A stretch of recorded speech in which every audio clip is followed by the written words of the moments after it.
you've made it clear that you're big on story, but not big on plot. And I'd like you to just talk about the difference between story and plot, if you would. I just found that over the years I was more drawn to the films that I constantly revisited or saw repeatedly held up longer for me over the years, not because of plot, but because of character and a very different approach to story, you know?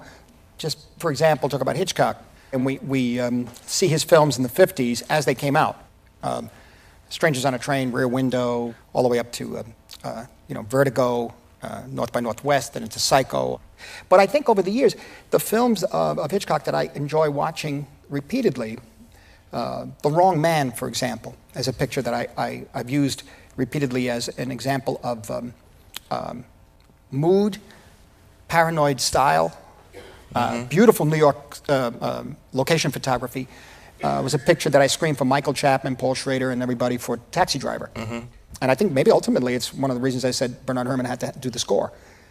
You know, I think so. And I talked about the paranoid camera moves, the feelings of threat. When, if you know the picture, Henry Fonda has to go to the paying his insurance in Queens. I grew up a little bit. I grew up till about 7 years old in Queens. So me too. Jamaica and that whole area.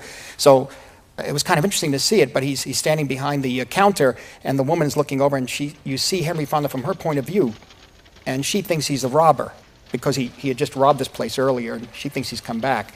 And the way the camera moves, her perception, excellent bit part players, because they could kill you if you don't get the right person. The fear, the anxiety, the paranoia, it's all done through the camera and the person's face. It's the same.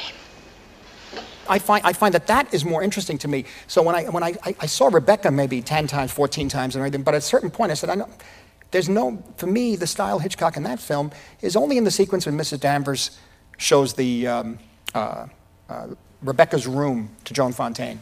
That's about it. For the rest of it, I know the plot and it's not interesting anymore.